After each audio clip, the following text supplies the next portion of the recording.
These feature-length cartoons are ruin your childhood bad. Welcome to WatchMojo.com, and today we're counting down our picks for the top 10 worst animated movies. Before we begin, we publish new content every day, so be sure to subscribe to our channel and ring the bell to get notified about our latest videos. For this list, we're looking at animated films that failed with fans, critics, and at the box office, with stories that fail to keep crowds engaged and awake, and animation that makes you cringe. We're leaving off rip-off movies though, since we've already covered that on another list. Ay vey. Number 10.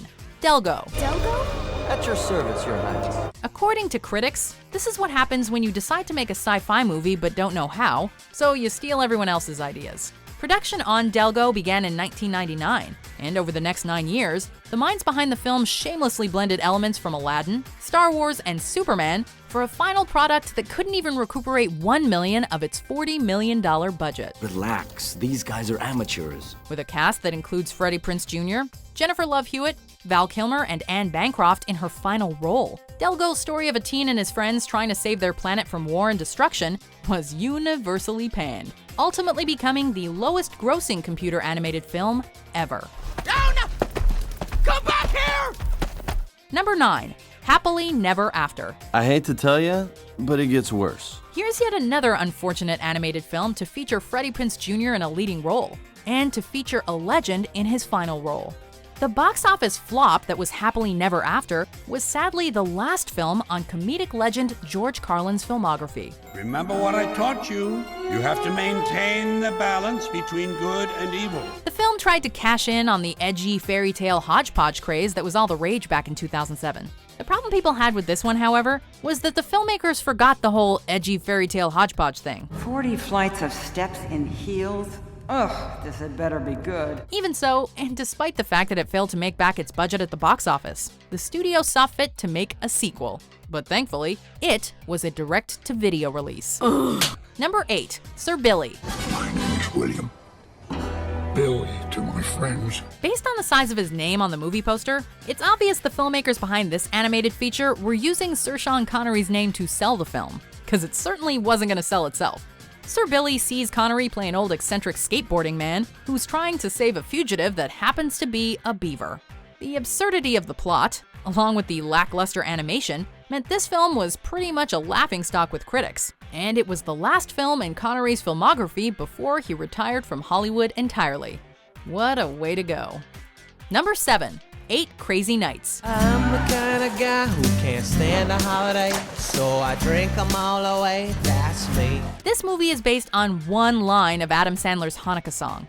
But while that piece of music is actually funny and clever, this animated holiday feature is not. At least according to the few who saw it. If you're coming from the street with dirty shoes on your feet, that's an ethical foul. Critics and audiences felt Sandler spent more time pushing the boundaries of his brand of toilet humor than actually promoting the Jewish holiday. Add to this the fact that 8 Crazy Nights was actually pretty depressing, was not actually aimed at kids, and had more product placement than a Super Bowl commercial break, and audiences left theaters hoping for 8 Silent Nights instead. Smell you later, poopsicle. Number 6. Norm of the North. How did the pitch for this one go? Okay, we'll take a polar bear and have him pretend to be a human pretending to be a polar bear so he can stop a luxury housing development in the Arctic. Right. Real estate sabotage will have the kids running to theaters. Yet somehow, Lionsgate picked up Norm of the North. Okay, I'm not quite getting King of the Arctic. It's more like Queen of the Prom. The movie follows the titular polar bear, voiced by Rob Schneider, as he stows away on a ship bound for New York to save his home from becoming a bunch of condos. As Rotten Tomatoes says, watch only, quote, in case of parental emergency. And even then, you can probably do better. Don't listen to the haters, Norm. You're a polar bear. You got this. Number 5. Strange Magic. What is that? An animated fantasy by Lucasfilm? Sounds promising. Featuring a star-studded voice cast? We like it. With a story created by George Lucas for a target audience of mostly young girls? We'll give it a chance. But the kiss of death here is that it took 15 years to develop the film before production even began. I wanted a wedding, now I'm getting a funeral. That means that while this take on Shakespeare's A Midsummer Night's Dream was as visually stunning as any Lucas joint, most of the criticism fell on the story. Well, the story, the music, the character design, and the lack of jokes. Man, do you know how hard it is for a Disney-Lucasfilm partnership to gross only $13.6 million at the box office? Isn't it obvious? Number 4, Space Chimps 2, Zartog Strikes Back. I am Lord Zartog, conqueror of all conquerors. What's worse than a bad movie about chimps in outer space? An unneeded sequel to a bad movie about chimps in outer space. To prove that his knack for producing bad animated films didn't stop at Happily Never After, John H. Williams set out to make this movie based around Comet, a techno-weenie who wants to be a full-fledged astronaut. While many people who've seen Space Chimps 2 agree he's annoying, it's Kilowatt who made most moviegoers want to abort mission. I am proud to present the happy village of Kilauea-Wazawahui. The result? The movie scored an impressive 0% rating on Rotten Tomatoes and became a direct-to-video title in America after it scored poorly in theaters in the UK. Mission Control! Houston! I'm blasting off! Number 3, Pocahontas 2, Journey to a New World. What if I can't bring peace? What if I'm destined to fail? Remember those direct-to-video sequels Disney began churning out in the mid-90s? We can probably all agree they were hit or miss, with the Mulan and Pocahontas entries decidedly landing in the miss category. In fact, some critics even said these frivolous sequels tarnished the legacy of cherished historical figures. Take Pocahontas 2 Journey to a New World, for example. Pocahontas is sent to England, and that's where the historical accuracy ends. My heart is pounding like a drum. I can't believe my eyes. In London, people seem to come in every shape and size. The rest of the film shows the titular character acting uncivilized and trying to stop a war. By the end, fans realized that what was just around the river bend was nothing more than a horrible affront to Native Americans. Welcome to England, Pocahontas. Thank you, Your Grace. Number 2, Foodfight. Listen up, fat cat burglar. Charlie Sheen certainly wasn't winning when he signed on to star in this clunker. Conceptualized in 1999, Foodfight was delayed when hard drives full of footage were stolen in a case of what was claimed to be industrial espionage. We wonder if the spies took all the good footage, because what was released as Foodfight in 2012 looks more like a high school 3D animation project than a feature film. Come on, pal.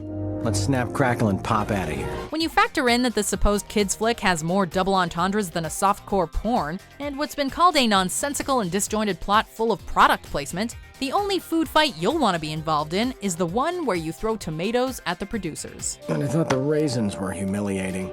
Before we unveil our number 1 pick, here are some honorable, or in this case, dishonorable mentions. Hey, beat it! No cats allowed!